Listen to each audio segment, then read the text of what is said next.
Hello friends, welcome to seeds of physics. चलिए आज हम अपने नेक्स्ट फिजिकल क्वांटिटीज को डिस्कस करते हैं, that is speed and velocity. तो सबसे पहले बात करेंगे हम स्पीड की। देखिए, speed is something which we all know कि कोई भी चीज, suppose there is any object which is moving, तो वो ऑब्जेक्ट किस गति से मूव कर रहा है वो स्पीड होती है। I mean how fast an object is moving, that is the speed of that object. ये हम नॉर्मल जानते हैं। I mean in normal language we, this is how we see speed, that if an object is traveling and we want to tell how fast this object is traveling, we use the physical quantity speed to tell how fast that object is moving. अब हम बात करने वाले हैं कि physics के language में speed क्या होती है। ओके, सो फॉर दिस हमने क्या अज्यूम करा है? हमने अज्यूम करा है कि हमारे पास एक ऑब्जेक्ट है which is in the state of motion, right? So we have taken an object which is moving in a certain direction, and now we want to observe that if this object is moving, then it is covering a certain distance. Of course, if it is moving, then it will cover a certain distance. So here we are assuming that the object is covering a distance d. हम ये मान लेते हैं कि object distance d cover कर रहा है, और डिस्टेंस d कवर करने के लिए the time which is taken by the object is t. This is what we have assumed, that the object which is moving has covered a distance d in time t. तो इससे अगर हम ये evaluate करने की कोशिश करें कि अगर d डिस्टेंस कवर करने के लिए उसको t टाइम लग रहा है, तो 1 यूनिट के टाइम में वो कितना डिस्टेंस कवर करे। This is what we have to find first. देखिए, सिंपल सी बात है इसमें बिल्कुल, कि हमने निकाला कि टाइम t में जो मैंने अभी बोला था उसको मैंने एक स्टेटमेंट के फॉर्म में लिख दिया है, that in time t the distance that has covered is d, the distance which is covered is d. तो in time 1 what will be the distance covered? I think it's a very age old mathematical rule कि अगर t units में वो distance d cover कर रहा है और हमें 1 यूनिट का निकालना है, हमें 1 का निकालना है, तो we simply divide it. So in time 1 the distance covered is d divided by t. तो d divided by t, that means the distance which is covered in a certain time t divided by the time itself. This is going to give rise to another physical quantity which is called speed. That means speed जो है आपकी, that is equal to the distance, that is d divided by time. That if an object is covering a distance d in time t, then the ratio of distance to time will give you speed of the object. तो यहां से आपको एक चीज समझ आनी चाहिए कि स्पीड को अगर आपको फिजिक्स के टर्म्स में डिफाइन करना है कि स्पीड क्या हुई, so speed is nothing but the distance which is covered by the body in 1 unit of time. That means in 1 second, it could be 1 second, it could be any 1 unit of time, right? So normally that unit of time is second. So if we are assuming the distance to be expressed in meters, हमने माना है कि अगर distance metres में express किया गया है और हमारा टाइम सेकेंड्स में एक्सप्रेस किया गया है, so that means distance by time will give you a ratio of meters to second. That means speed has a unit meter per second. Right? So that means what is speed? Speed is the distance which is traveled by a body in 1 second. 1 second में कितना distance travel कर रहा है किसी भी moving object में, वो कहलाएगी उसकी स्पीड। अच्छा, एक और इम्पोर्टेंट फैक्ट, हमने इस डिस्कशन में एक मूविंग ऑब्जेक्ट का एग्जाम्पल क्यों लिया? Why are we talking about a moving example? Why couldn't we talk about an object at rest? क्योंकि ऑब्वियसली अगर एक ऑब्जेक्ट आपका रेस्ट पे होगा तो स्पीड होगी उसकी कुछ। सपोज कोई भी मूविंग ऑब्जेक्ट है, वो एकदम से रेस्ट पे आ जाए, अगर वो रेस्ट पे आ जाएगा तो उसकी स्पीड क्या होगी? 0, because if an object is not moving, so there is no point telling the speed of the object. अगर एक ऑब्जेक्ट रेस्ट पे है तो उसकी कोई भी स्पीड नहीं है, 0 है, और वो आप इस फॉर्मूला से भी डायरेक्ट इवेल्युएट कर सकते हैं। अगर एक ऑब्जेक्ट रेस्ट पर है, that means it is not covering any distance in whatever time you are considering. So distance which is traveled will be considered as 0 because it is not traveling any distance. So 0 divided by whatever time. Time could be obviously a non-zero quantity कि आपने इतने duration के लिए observe करा object को, अगर वो उतने ड्यूरेशन के लिए मूव ही नहीं कर रहा है, so 0 by t, this will give you 0 metre पर सेकेंड. दैट मीन्स अगर एक ऑब्जेक्ट रेस्ट पे है तो उसकी स्पीड नेसेसरीली हमारी 0 ही होगी. So whenever we are talking about non zero speeds, that is giving you a confirmation that you are going to talk about objects which are moving. तो इसमें हम normally सारे हमेशा जो भी objects लेते हैं, they are always in motion. Objects in motion will have a non-zero speed associated to them, right? चलिए अब हम बात करने वाले हैं स्पीड के यूनिट की. स्पीड के क्या यूनिट्स हो सकते हैं और स्पीड की रिप्रेजेंटेशन की. स्पीड के unit, as I told you, because it is the ratio of distance to time. तो इसका मतलब distance which is normally expressed in metres and time which is normally expressed in seconds. तो यहां से distance आ जाएगा metre by second, which is nothing but metre पर second. Metre पर सेकेंड. सो इसके दो स्टैंडर्ड यूनिट्स आ जाएंगे, एक मीटर पर second which is the SI unit और एक आ जाएगा centimetre per second which is the CGS unit. So we have SI unit as metre पर second, centimetre per second is the CGS unit. Representation of speed रहेगी आपकी. Speed को हम normally दो अल्फाबेट से रिप्रेजेंट करते हैं.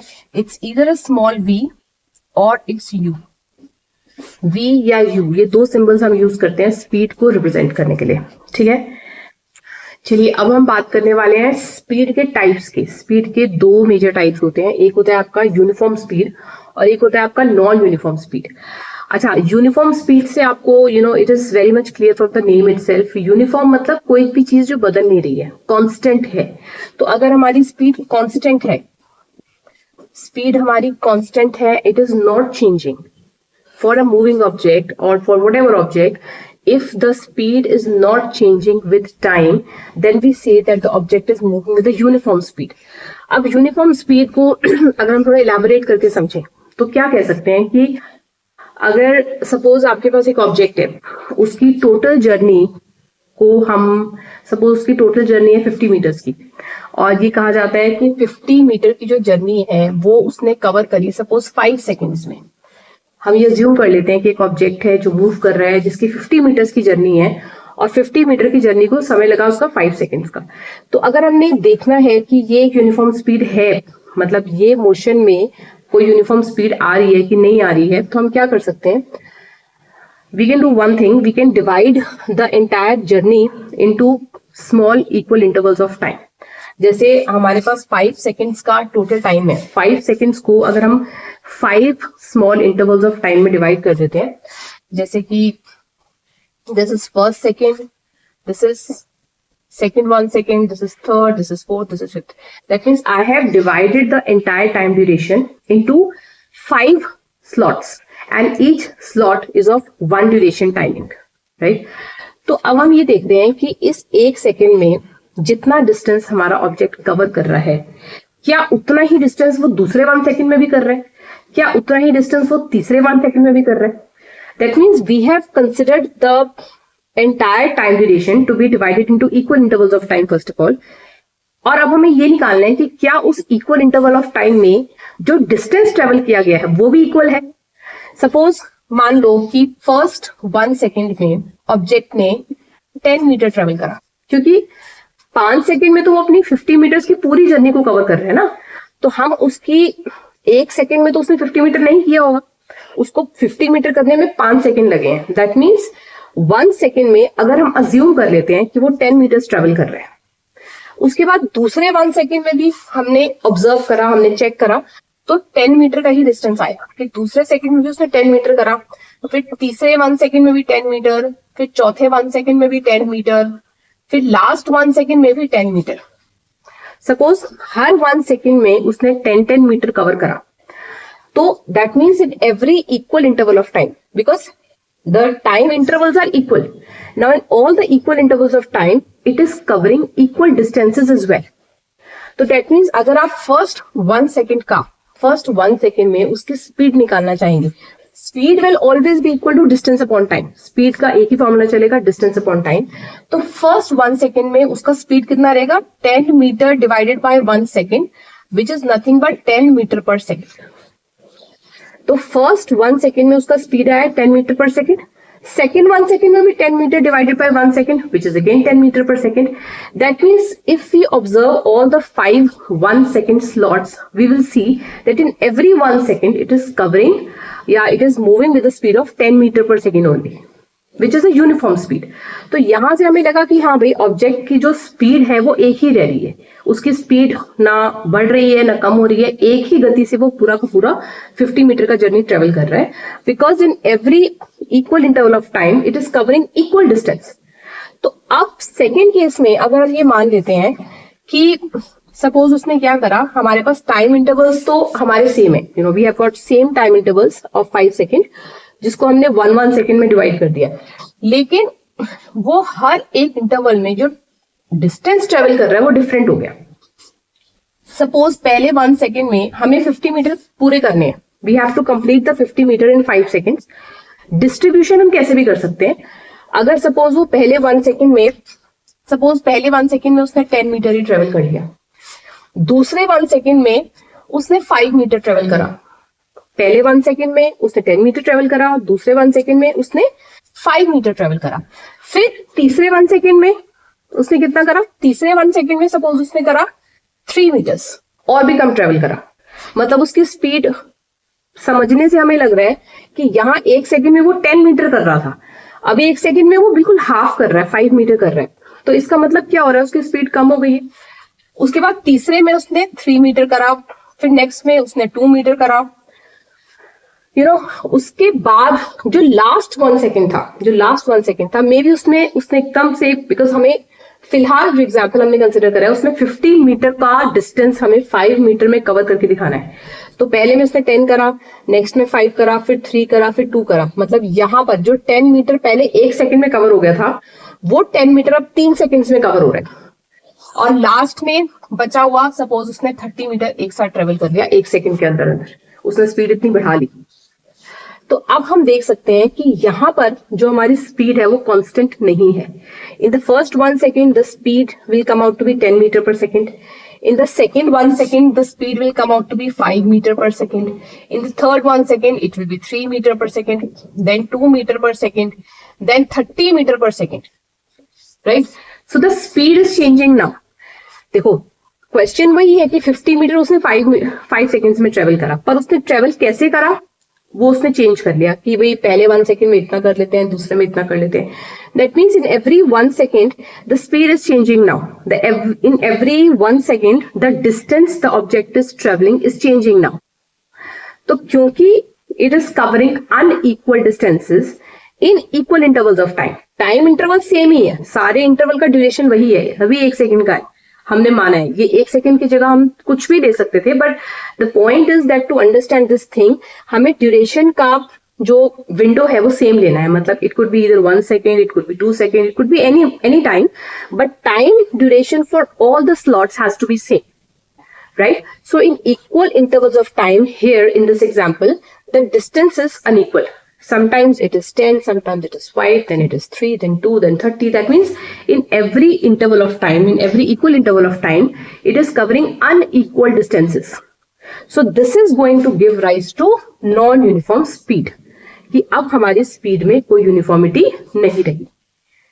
आई hope it is clear to you. चलिए लेट्स मूव अहेड। अच्छा, अब हमने बात करी हमारी यूनिफॉर्म स्पीड की और हमारी नॉन यूनिफॉर्म स्पीड की। अब जो नॉन यूनिफॉर्म स्पीड होती है that is further divided into 2 types. अगर आपकी जो स्पीड है वो नॉन यूनिफॉर्म है तो वो या तो आप वहां से एवरेज स्पीड निकाल सकते हैं उसकी, या फिर आप इंस्टेंटेनियस स्पीड निकाल सकते हैं। ये 2 स्पीड्स इसमें एक्टिव हो जाती हैं, instantaneous speed and average speed. अच्छा, आप कहेंगे कि ये दोनों स्पीड्स हमने यूनिफॉर्म के केस में क्यों नहीं निकाली?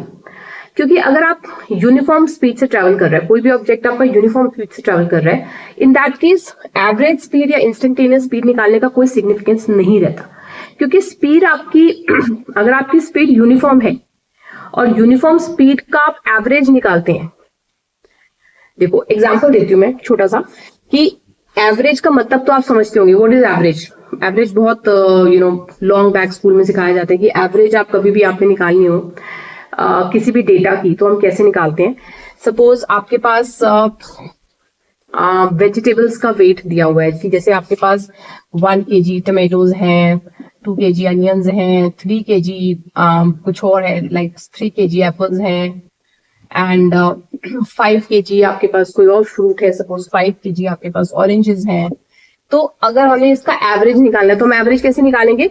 We just add up all the weights, that is 1 + 2 + 3 + 5 और उसको डिवाइड कर देंगे by the quantity. That means here we have 4 types of fruits and vegetables, so we'll divide it by 4. This is how we find average. So this comes out to be, this is going to be 11/4. So 11/4 kgs, ये क्या आ गया हमारा? 11/4 kg is the average weight of fruit and vegetables. This is the average weight. मतलब आपको average कभी भी निकालना पड़ेगा तो उसके लिए क्वांटिटीज में वेरिएशन होना जरूरी है. आई मीन सिग्निफिकेंस ही तब है इस क्वांटिटी की, वरना कोई जरूरत नहीं है. सपोज अगर मैं कहूँ कि सारे fruit and vegetables same weight के हैं, 1 kg के ही टमेटोज हैं, 1 kg के ही अनियंस है, 1 kg एप्पल्स हैं और 1 kg ही ऑरेंजेस हैं, तो इन दैट केस आपके पास क्या आएगा? 1 + 1 + 1 + 1 divided by 4, which is nothing by 4/4, which is going to give you 1 only. Which is going to give you 1 only. तो अगर 1 आपके पास सारी क्वांटिटी सेम वेट के हैं, मतलब सारे फ्रूट और वेजिटेबल्स सेम वेट के हैं, it could be any number, it could B 1, it could be 2, but same है. द पॉइंट इज कि वो सेम है, तो इसका एवरेज निकालेंगे तो यही आ जाएगा. आई मीन इस डेटा का अगर आप एवरेज निकालते हो तो आपके पास 1 kg आ जाता है. That means average will come out to be same if there is no variation in the quantities, right? This is what I'm trying to say. तो उसी तरह से एवरेज स्पीड अगर आप यूनिफॉर्म स्पीड के केस में निकालते हैं तो कोई फायदा ही नहीं है, क्योंकि यूनिफॉर्म स्पीड के केस में अगर आप एवरेज ऑफ द स्पीड निकालेंगे तो वो वही आएगी which is equal to the uniform speed itself. जो आपकी स्पीड है, कांस्टेंट स्पीड है, एवरेज की वैल्यू भी वही आ जाएगी. तो इसीलिए हम जब यूनिफॉर्म स्पीड निकालते हैं, we don't need to find the average. There is no significance of finding average. This is why we don't associate this quantity with uniform speed. ये क्वांटिटी हम नॉन यूनिफॉर्म डेटा की ही निकाल सकते हैं, वही इंपॉर्टेंट है, वही इसका सिग्निफिकेंस है. लाइकवाइज जैसे आपके पास इंस्टेंटेनियस स्पीड है, अब मैं आपको ये बताना चाहती हूँ कि इंस्टेंटेनियस स्पीड क्या होती है. सबसे पहले एवरेज तो आपको पता था, you already knew what average in general is. तो वहां से एवरेज स्पीड समझना आसान हो गया कि अगर हमारे पास स्पीड में वेरिएशन हो रही है तो हम एक एवरेज स्पीड निकाल सकते हैं उस तरह की जर्नी की, कि अगर एक जर्नी है उसमें स्पीड कभी ज्यादा है कभी कम है, we can find the average. उसी तरह से हमारे पास एक क्वांटिटी होती है इंस्टेंटेनियस स्पीड. इंस्टेंटेनियस स्पीड मतलब एक पर्टिकुलर टाइम इंस्टेंट की स्पीड. मतलब सपोज हमारे पास पूरा जो जर्नी है, suppose there is an object which is moving और उसका जो पूरा जर्नी है वो टाइम ड्यूरेशन टी का है, टी टाइम ड्यूरेशन का पूरा जर्नी है और जर्नी उसका डी मीटर्स का है, सपोज डी यूनिट्स का जर्नी है.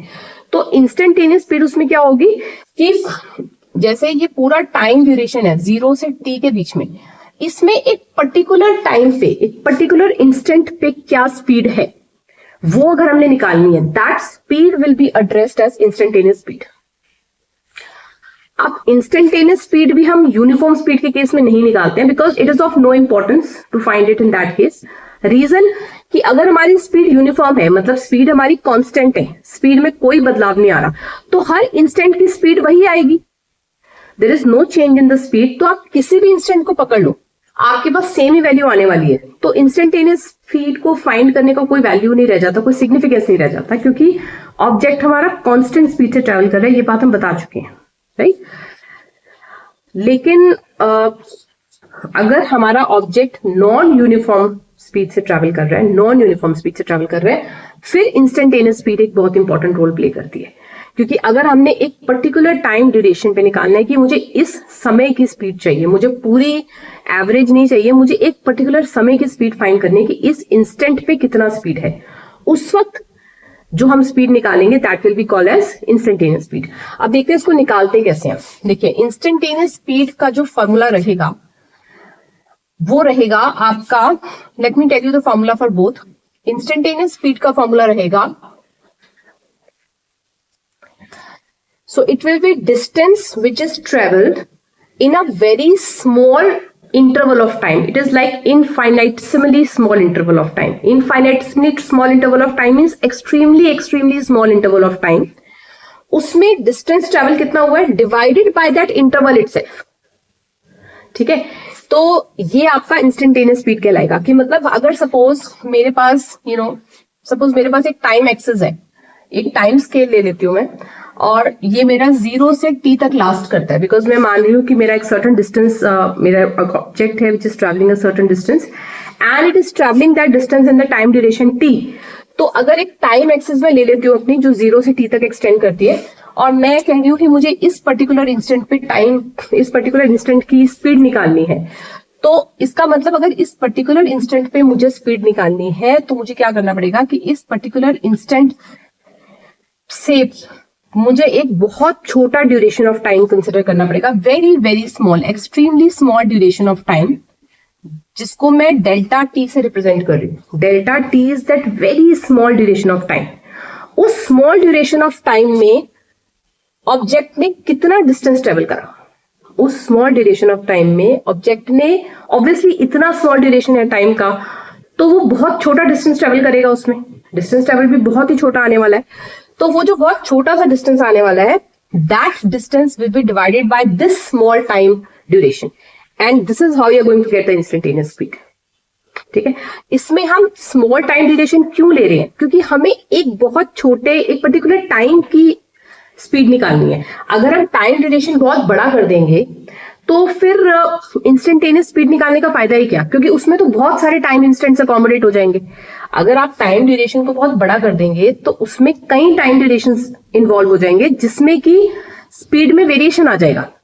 मतलब अगर मैं यहां से लेके यहां तक का टाइम ड्यूरेशन ले लेती हूँ, अगर आपको लगे कि इतना छोटा टाइम ड्यूरेशन लेने का क्या फायदा है, अगर मैं टाइम ड्यूरेशन बड़ा कर देती हूँ और उस दौरान मान लो स्पीड में ही वेरिएशन आ गई, तो कौन से इंस्टेंट की स्पीड कंसिडर की जाएगी, क्योंकि हमारे इंस्टेंट्स ही बहुत सारे इंक्लूड कर दिए ना हमने, और उसमें हमारी स्पीड चेंज हो रही है, कभी ज्यादा हो रही है, कभी कम हो रही है, तो आपको स्पीड की वैल्यू समझ में नहीं आएगी कि मुझे क्या कंसिडर करनी है। इसीलिए हमें एक पर्टिकुलर इंस्टेंट की जब भी स्पीड निकालनी होती है तो हम एक बहुत छोटा टाइम ड्यूरेशन लेते हैं, इतना छोटा कि उस ड्यूरेशन में स्पीड में चेंज नहीं आ पा रहा है।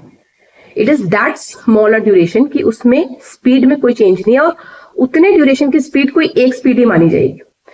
तो इसलिए that is the small duration, और उस ड्यूरेशन में जो डिस्टेंस कवर करेंगे वो भी बहुत स्मॉल ही होगा, जो भी ऑब्जेक्ट डिस्टेंस ट्रेवल करेगा, बिकॉज टाइम इतना छोटा है तो छोटे समय में वो छोटा ही डिस्टेंस ट्रेवल कर पाएगा। So if you will divide them both, I mean if you just take the ratio of the both quantities, you will get the instantaneous speed, right. और एवरेज स्पीड का मैंने आपको एक्सप्लेन कर दिया था, but I didn't tell you the formula, here I am telling you the formula. Average speed जब भी आपने निकालनी है तो आपको क्या करना है, you have to simply divide the total distance and the time taken by the object to travel that distance, that is the average speed, right. तो total distance divided by total time is the average speed. दोनों, क्योंकि दोनों speeds ही हैं तो इनके units तो ही चलेंगे, metre पर second and centimetre per second, change नहीं आएगा कोई भी इसकी यूनिट्स में, बिकॉज दोनों स्पीड्स हैं। और इनके जो फॉर्मूलाज हैं आप देख सकते हैं कि फॉर्मूलाज भी वही हैं जो बेसिक फॉर्मूला है which I told you, that speed is equal to distance upon time. यहां भी स्पीड डिस्टेंस अपॉन टाइम है, जबकि वो बात अलग है, यहाँ total distance by total time है। यहाँ distance in delta t divided by delta T, distance in very small duration of time divided by that very small duration of time. The point is कि यहाँ पर भी I mean जो speed का basic formula है वो use करके ही हमने ये फॉर्मूलाज निकाले हैं, और बेसिक फॉर्मूला है डिस्टेंस अपॉन टाइम। यहां भी कोई डिस्टेंस को टाइम से डिवाइड किया हुआ है, यहां भी किसी डिस्टेंस को हमने टाइम से डिवाइड किया हुआ है। This is how we get both the quantities, right. चलिए एक चीज और बहुत इंपॉर्टेंट बतानी है आपको स्पीड में, वो ये कि जो हमारी स्पीड है ये एक स्केलर क्वांटिटी है। Speed is a scalar quantity, it is not a vector quantity. Simple reason है उसका कि speed is like how fast an object is moving. तो एक ऑब्जेक्ट कितना फास्ट मूव कर रहा है उसमें हमें डायरेक्शन बताने की जरूरत नहीं है, हम सिर्फ उसकी गति बता रहे हैं कि वो तेज चल रहा है, स्लो चल रहा है, तो direction has nothing to do with this, so it's a scalar quantity, right. अब इसके बाद जो हम नेक्स्ट स्टार्ट करने वाले हैं that is a next physical quantity which is something similar to it, just with one difference कि वो एक वेक्टर क्वांटिटी है जो हम डिस्कस करने वाले हैं। वेलोसिटी को हम बात कर रहे हैं, velocity is going to be a vector quantity. Let's see how, उसके बारे में हम डिस्कस करते हैं। चलिए, वेलोसिटी एक्चुअली स्पीड ही होती है, स्पीड के तरह की होती है, because this quantity is also going to tell you how fast an object is moving, but it is also going to tell you that in which direction the object is moving. So that means velocity आपको दो बातें बताएगी, एक तो object कितना fast चल रहा है जो कि स्पीड भी बता रही थी, साथ में ये बताएगी कि ये कौन सी डायरेक्शन में जा रहा है ऑब्जेक्ट, उसकी डायरेक्शन को भी क्लियरली मेंशन करेगी, तो वो वेलोसिटी है। तो दैट मीन्स वेलोसिटी क्या हुई, this is nothing but a speed जिसके साथ एक डायरेक्शन भी एसोसिएट हो गई है। So this is going to tell you how fast the object is moving in a particular direction. Physics के टर्म्स में हम इसको डिस्प्लेसमेंट के साथ स्टडी करते हैं, जैसे कि हमने स्पीड में डिस्कस किया था कि how much distance an object travels in 1 second, that becomes the speed. Similarly, how much displacement is traveled by the body in 1 second, that becomes the velocity. So this is displacement in 1 second. What is the displacement of an object in 1 second? That is speed. That is another way of expressing speed. Or you can simply say that this is the distance traveled by the body in 1 second in a particular direction. Displacement वाली definition में हमने direction नहीं बोला है, क्योंकि हमें पहले से पता है कि डिस्प्लेसमेंट एक वेक्टर क्वांटिटी है। अगर हम टर्म डिस्प्लेसमेंट यूज कर रहे हैं, इसका मतलब डिस्प्लेसमेंट के साथ ऑलरेडी एक डायरेक्शन एसोसिएटेड है, डिस्टेंस के साथ डायरेक्शन एसोसिएटेड नहीं होती है। तो अगर आप वेलोसिटी को डिस्टेंस के थ्रू डिफाइन कर रहे हैं, that it is the distance which is travelled by the body in 1 second in a particular direction, that has to be mentioned. क्योंकि हम क्या कर रहे हैं, डिस्टेंस के थ्रू डायरेक्शन डिफाइन इसकी डेफिनेशन बता रहे हैं।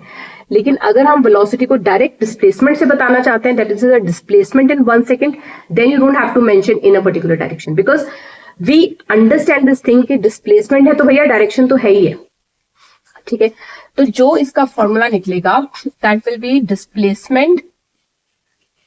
Displacement by time. Formula for the velocity will be displacement by time. Now, since displacement has a direction,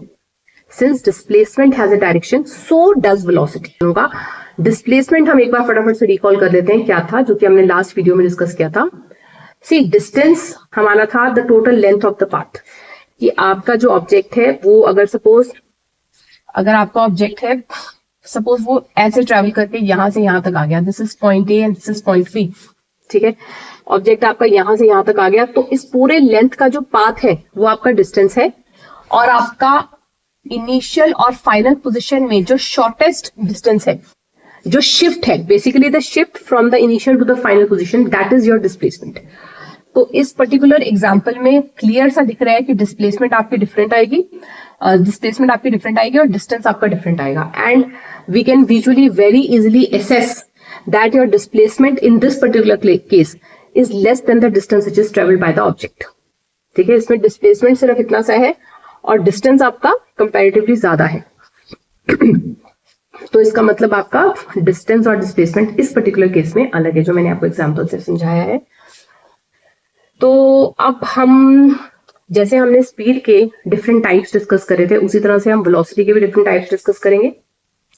उससे पहले मैं आपको बता देती हूँ कि वेलोसिटी क्योंकि स्पीड जैसी ही है, तो इसमें नोटेशंस, जो भी इसके रिप्रेजेंटेशंस होंगे, जो इसके यूनिट्स होंगे, वो बिल्कुल स्पीड वाले ही चलेंगे। जैसे स्पीड का यूनिट है मीटर पर सेकेंड, इसका भी यूनिट लीटर पर सेकेंड, सेंटीमीटर पर सेकेंड, ऐसे ही रहेगा। और इसका भी जो एब्रिविएशन है वो V से या U से होगा, लेकिन एक छोटा सा डिफरेंस आएगा, क्योंकि ये एक वेक्टर क्वांटिटी है तो हम इसके ऊपर एक एरो भी लगा देते हैं। ये हमने स्टार्टिंग में स्केलर्स और वेक्टर्स की रिप्रेजेंटेशंस में डिस्कस किया हुआ है fact, it's an old fact. चलिए देखिए, अब हमारे पास जो वेलोसिटीज होती हैं, जैसे स्पीड थे उसके 2 कैटेगरीज थे, उसी तरह से हमारे वेलोसिटीज के भी 2 कैटेगरीज रहेंगे। एक रहेगा आपका यूनिफॉर्म वेलोसिटी, एक रहेगा आपका नॉन यूनिफॉर्म वेलोसिटी। अब सबसे पहले तो हम देखते हैं कि वेलोसिटी की यूनिफॉर्मिटी कब मिल सकती है, when can velocity be uniform. ये थोड़ा स्पीड से डिफरेंट होता है। जैसे स्पीड में तो डायरेक्शन कोई थी ही नहीं, स्पीड हैड नो डायरेक्शन, तो उसमें तो सिंपल सी बात है कि अगर स्पीड एक न्यूमेरिकल वैल्यू है, ठीक है ना, कि कितनी मीटर पर सेकंड की स्पीड है तुम्हारी, उसमें कोई डायरेक्शन का तो है ही नहीं यूज, तो उसको समझना डिफरेंट था। लेकिन velocity has both things, velocity की डायरेक्शन भी है, वेलोसिटी का एक न्यूमेरिकल वैल्यू भी है। वेलोसिटी का जो न्यूमेरिकल वैल्यू होगा उसको हम नॉर्मली मैग्नीट्यूड ऑफ वेलोसिटी कह के एड्रेस करेंगे, this is the magnitude of velocity. तो that means velocity has both the things, it has magnitude also which is a certain numerical value like speed, and it has direction also. तो when can we say that a velocity is uniform? Velocity uniform कब होगी?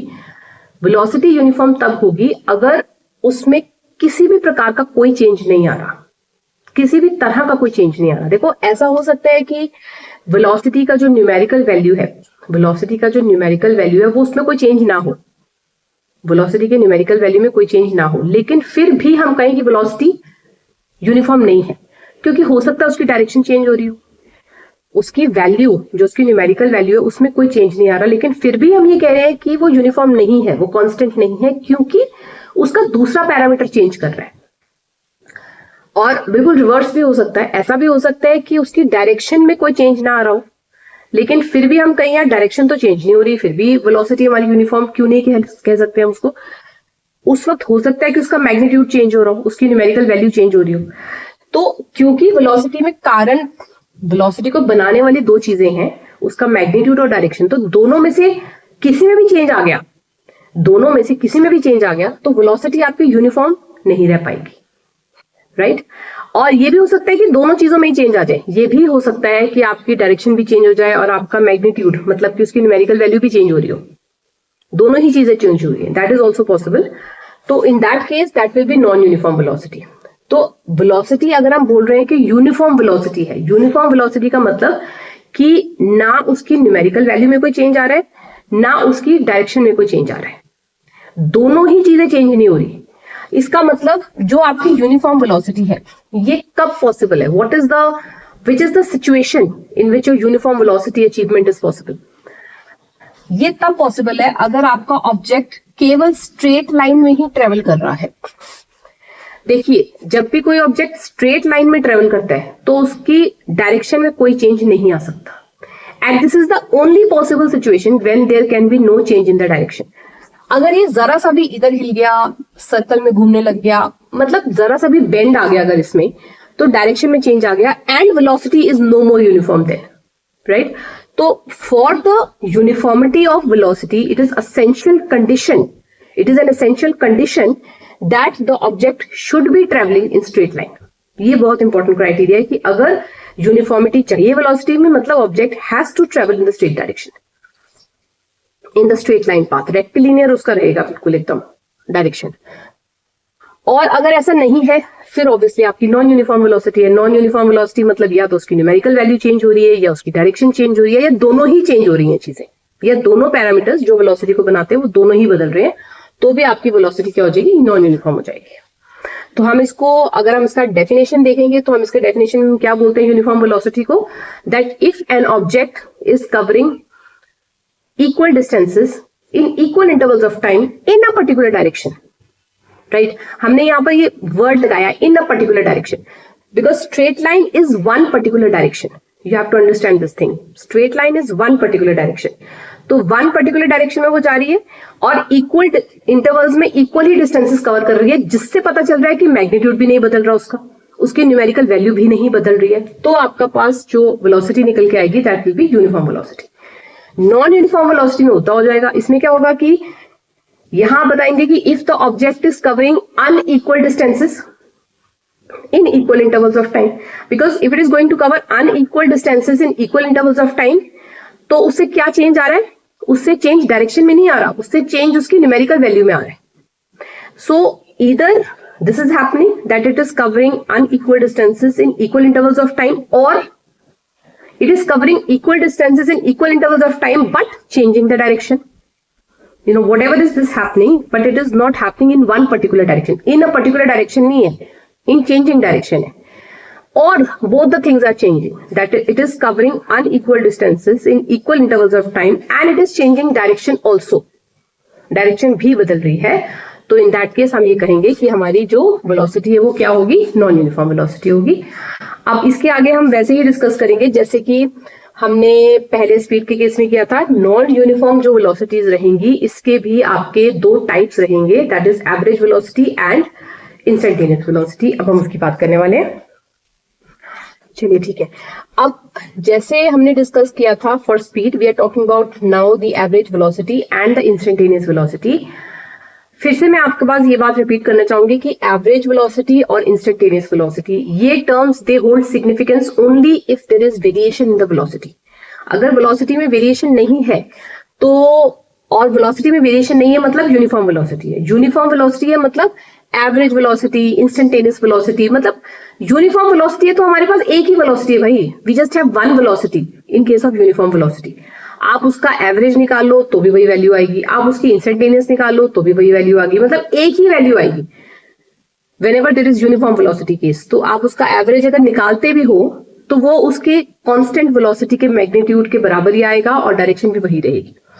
तो इसीलिए हम ये दोनों quantities जो है ये कब स्टडी करते हैं, we study both these quantities under non uniform velocity only because this is where it holds certain significance. Non uniform velocity के केस में इसका कोई इंपॉर्टेंस नहीं रह जाता, ठीक है।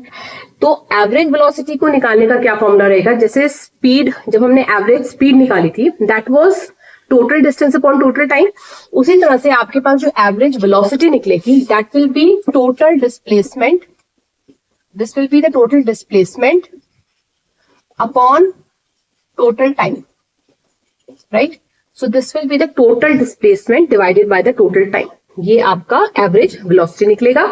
और इंस्टेंटेनियस वेलोसिटी निकलेगा, this will be the distance और the displacement in a very small interval of time delta t divided by delta t, ये निकलेगा। इसका एक्सप्लेनेशन बिल्कुल स्पीड वाला ही रहेगा कि मतलब क्या होता है इनका। एवरेज का मतलब कभी भी वेरिएशन हो एक तरह की क्वांटिटीज में, उसमें एवरेज क्वांटिटीज हम अक्सर निकाल लेते हैं, उसका फॉर्मूला है total distance upon total time. और इंस्टेंटेनियस वेलोसिटी मतलब पूरी जर्नी के एक पर्टिकुलर इंस्टेंट की, अगर आपने वेलोसिटी में आपको इंटरेस्ट है, एक पर्टिकुलर इंस्टेंट की वेलोसिटी अगर आप निकालना चाहते हैं, वो आपका निकलेगा डिस्टेंस या displacement in delta t divided by delta T. अभी एक क्वेश्चन हो सकता है आपके दिमाग में क्रॉप अप करे कि इंस्टेंटेनियस वेलोसिटी के इस फॉर्मूला में मैंने ऐसा क्यों लिखा है कि डिस्टेंस और डिस्प्लेसमेंट। एक्चुअली क्या है कि अगर आपका, हम टाइम स्केल की बात करते हैं, अगर हम कोई टाइम स्केल ले लें, let's take a time scale here जो कि 0 से t तक एग्जिस्ट कर रहा है, मतलब जो टोटल टाइम है जिसके लिए आपका ऑब्जेक्ट ट्रेवल कर रहा है, इसके किसी एक पर्टिकुलर टाइम इंस्टेंट पे मुझे इंस्टेंटेनियस वेलोसिटी को इवैल्यूएट करना है। तो I have told you that this delta T time duration is very small, और इसको स्मॉल रखने का कारण भी मैं बता चुकी हूँ आपको अभी इसी वीडियो में कि स्मॉल रखने का ही फायदा है, क्योंकि अगर टाइम इंस्टेंट ही बढ़ा दिया तो उस इंस्टेंट के बीच में ही अगर वेलोसिटी में कई बार वेरिएशन हो गई तो हमें समझ ही नहीं आएगा कि हमने एग्जैक्टली कौन सी वेलोसिटी निकालनी है। So we have to just make sure that delta T time duration is small enough, this delta T time duration is small enough कि इस ड्यूरेशन में तो एटलीस्ट आपका वेलोसिटी चेंज ना हो, तभी आपको उस पर्टिकुलर इंस्टेंट की वेलोसिटी निकाली जा सकती है।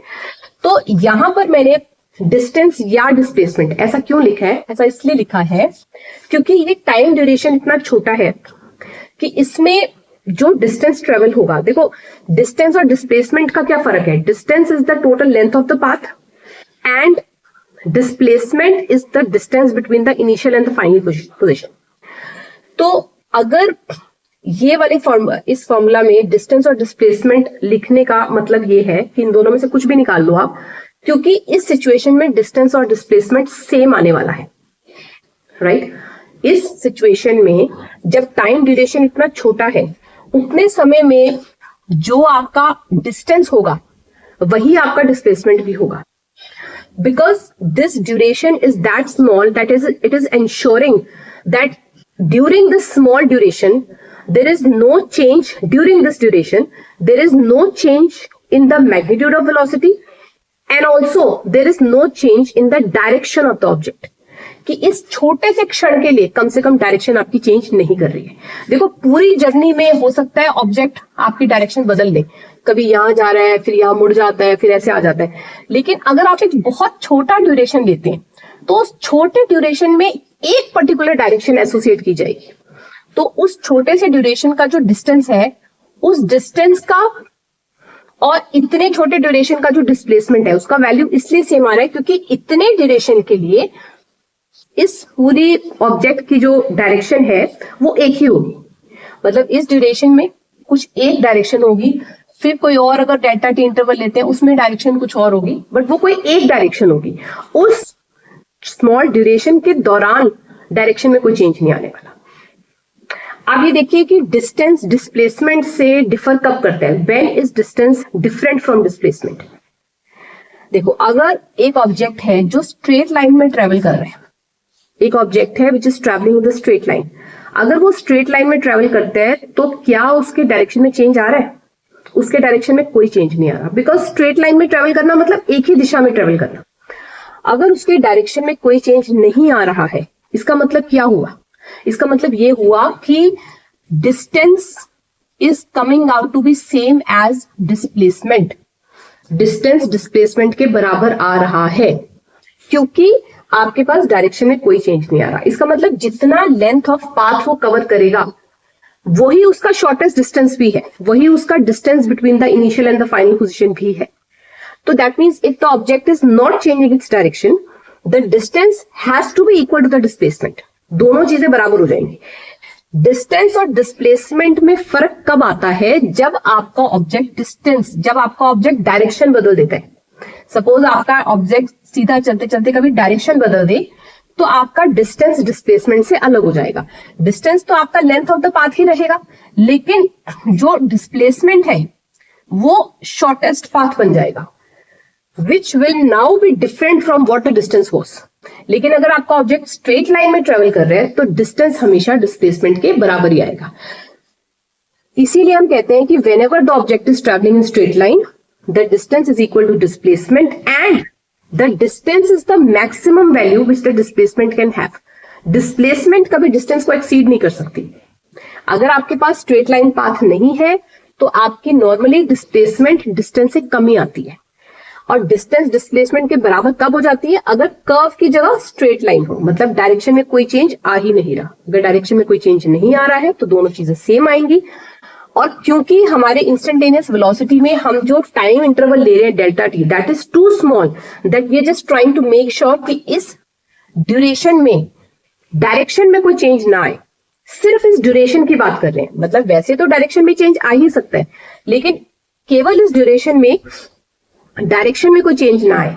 तो अब डायरेक्शन में अगर चेंज नहीं आएगा तो डिस्टेंस और डिस्प्लेसमेंट एक ही बात हो जाएगा। तो इस फॉर्मूला में आप डिस्टेंस लो, डिस्प्लेसमेंट लो, मतलब कुछ भी लिखो, एक ही क्वांटिटी निकलने वाली है विच is travelled in the during the interval delta T. उसको आप डिस्प्लेसमेंट डिस्टेंस कुछ भी मानो, क्योंकि दोनों बराबर है। ठीक है, तो इस तरह से हमारी निकलती है हमारी इंस्टेंटेनियस वेलोसिटी। अब हमारा लास्ट टॉपिक, जो आखिरी टॉपिक रह गया है under speed and velocity, which is of very importance, वो रहेगा the difference between the speed and velocity. अब हम उसकी बात करेंगे। चलिए, दोनों का डिफरेंस स्टडी करने के लिए सबसे पहले हमें पहला तो बेसिक डिफरेंस हमें पता चल चुका है कि आपके पास जो स्पीड है वो क्या है, वो एक स्केलर क्वांटिटी है और ये आपकी वेक्टर क्वांटिटी है। This is your scalar and this is your vector quantity. This is the first thing that we know about it. और दोनों के डेफिनेशंस का जो डिफरेंस है वो भी आप यहाँ कंसिडर कर सकते हैं, जिसमें सिर्फ ये फर्क है कि वेलोसिटी को डिस्क्राइब करते वक्त आपने डायरेक्शन के बारे में बताना है, that this is happening in a certain direction, right. अच्छा, दूसरी बात है, अब हम दोनों की एवरेज जो हम निकालते हैं, एवरेज स्पीड। सपोज आपके पास एक ऑब्जेक्ट है, ठीक है, वो एक डायरेक्शन में मूव कर रहा है। There is an object which is moving in a certain direction, और उसने फिर से वही हम कहेंगे कि उसने एक डिस्टेंस ट्रेवल कर दिया d in a certain time t। It has covered a certain distance d in a certain time t। अब मैं इसमें बोलती हूँ कि मुझे एवरेज स्पीड और एवरेज वेलोसिटी इन दोनों को कंपेयर करना है। एवरेज स्पीड और एवरेज वेलोसिटीज को कंपेयर करना है। तो कंपैरिजन में कैसे कर सकती हूँ? आई मीन टू से कि I want to know that is average speed equal to the average velocity. अब आप कहेंगे भाई एवरेज वेलोसिटी के साथ तो भाई स्पीड का कंपैरिजन हम किसी स्केलर के साथ ही कर सकते हैं। एक वेक्टर के साथ एक स्केलर को आप कैसे कंपेयर कर सकते हैं? तो हम बेसिकली यहाँ क्या कर रहे हैं, we are comparing average speed with the numerical value of the average velocity. कि एवरेज वेलोसिटी का जो न्यूमेरिकल वैल्यू उसको हम कंपेयर कर रहे हैं। मतलब कि एवरेज वेलोसिटी का जो मैग्नीट्यूड है, अब देखिए मैग्नीट्यूड अगर आप लेते हैं, मैग्नीट्यूड ऑफ एवरेज वेलोसिटी, उसको आप कैसे लिख सकते हैं? उसको आप लिख सकते हैं मैग्नीट्यूड ऑफ एवरेज वेलोसिटी को। नॉर्मली हम किसी भी वेक्टर क्वांटिटी का जो वेलोसिटी है उस जो उसका मैग्नीट्यूड पार्ट है, मैग्नीट्यूड पार्ट को आप बार्स में रिप्रेजेंट कर सकते हैं। जैसे अगर मेरे पास वेलोसिटी एवरेज वेलोसिटी है, कोई एवरेज वेलोसिटी है, इसको सपोज मैंने इस तरह से एब्रिवेट करा हुआ है, average velocity with an arrow head, arrow is indicating that this is a vector quantity. तो अगर मैं इसको ऐसे बार्स में लिख देती हूँ, तो बार्स में लिखने का मतलब ये है कि मैं इस वेक्टर के मैग्नीट्यूड की बात कर रही हूँ। So we are just comparing the average speed, which is always a magnitude, because speed is a scalar, so it is always a magnitude. Average speed is being compared with magnitude of average velocity. क्या ये दोनों बराबर होते हैं या नहीं होते हैं, ये हमने यहाँ पर चेक करना है। देखिए यहाँ पर भी वही बात है, बेसिक फंडामेंटल आपने हमेशा अपने दिमाग में रखना है। बेसिक फंडामेंटल मतलब बेसिक फॉर्मूला को दिमाग में रखना है कि स्पीड का फॉर्मूला हमेशा रहेगा डिस्टेंस अपॉन टाइम, और वेलोसिटी का जो फॉर्मूला होता है, वेलोसिटी का फॉर्मूला क्या होता है, displacement upon time. This is distance upon time and this is displacement upon time. तो अगर आपका किसी भी सिचुएशन में डिस्टेंस डिस्प्लेसमेंट के बराबर है, अगर डिस्टेंस डिस्प्लेसमेंट के बराबर है, तो इसका मतलब स्पीड भी वेलोसिटी के बराबर हो सकती है, स्पीड भी वेलोसिटी के मैग्नीट्यूड के बराबर आ सकती है, ठीक है ना। तो आपने जब भी एवरेज स्पीड कंसिडर करनी है और एवरेज वेलोसिटी कंसिडर करनी है, and you want to study the relation between two, तो simple thing is that you compare that whether the displacement is coming out to be equal to distance और नॉट। जैसे अगर आपके पास ऑब्जेक्ट स्ट्रेट लाइन पाथ में travel कर रहा है, स्ट्रेट लाइन पाथ में ट्रेवल कर रहा है, एज आई टोल्ड यू कि अगर स्ट्रेट लाइन पाथ की जर्नी है तो distance will be equal to displacement, distance will be equal to displacement. In that case आपके पास एवरेज स्पीड जो आएगी वो आपकी एवरेज वेलोसिटी के मैग्नीट्यूड के बराबर आएगी। क्यों? क्योंकि डिस्टेंस डिस्प्लेसमेंट के बराबर हो गया। और अगर आपके पास स्ट्रेट लाइन नहीं है, मान लो सर्कल है, फॉर एग्जाम्पल मैं एक सर्कल का एग्जाम्पल ले लेती हूँ। आपने किसी ऐसी चीज का एग्जाम्पल लेना है विच is not a straight line, it can be any path. Suppose कोई ऑब्जेक्ट जा रहा है, यू टर्न लेकर आ गया, कोई ऑब्जेक्ट सर्कल में घूम रहा है, कुछ भी हो सकता है। The path has to be a path which is not a straight line, right. तो अभी अगर हमने स्ट्रेट लाइन पाथ लिया, सपोज यहाँ पॉइंट ए से एक ऑब्जेक्ट ने मूव करना स्टार्ट किया, उसने मूव किया, वो मूव करके वापस से यहाँ पर आ गया, ठीक है। तो अगर वो मूव करके वापस से इस पॉइंट पर आ गया, उसका डिस्प्लेसमेंट क्या रहा, what is the shift in the position of the object, 0। वो जहां था वो घूम कर वापस वहीं पर आ गया, अपने इनिशियल पॉइंट पर ही आ गया, मतलब the final point is overlapping the initial point, that means the shift in the position is 0। तो अगर 0 है, डिस्प्लेसमेंट 0 है, तो मेरे पास जो वेलोसिटी की वैल्यू आ गई, एवरेज वेलोसिटी के मैग्नीट्यूड की जो वैल्यू आ जाएगी, वो यहाँ पर क्या आ जाएगी, 0 divided by the time taken for this process. तो ये आपके पास आ जाएगी 0, वो आपके पास 0 आ जाएगी। लेकिन अगर आप एवरेज स्पीड निकालते हैं, एवरेज स्पीड इज, अब अगर वो यहां से ट्रेवल करके घूम के वापस इसी पोजीशन पर आ गई है, तो डिस्टेंस तो 0 नहीं हुआ ना, डिस्प्लेसमेंट भले 0 हो गया लेकिन डिस्टेंस आपका 0 नहीं हुआ। Why distance is not 0? Because this distance is simply the path, the length of the path that it has traveled. Now if it is a circle, the length of the path which the object is covering is nothing but the circumference. It is the circumference. So अगर आपके पास ये circle है जिसका radius r है, तो आपके पास circumference will be equal to 2 pi r. Circumference कितना हो जाएगा आपका 2 pi r. So speed आपकी हो जाएगी 2 pi r divided by t. तो क्लियरली आपका जो 2 pi r divided by t है, ये 0 के बराबर तो नहीं है ना, this is going to be a non zero value. तो these are situations where average speed can be different from magnitude of average velocity, right.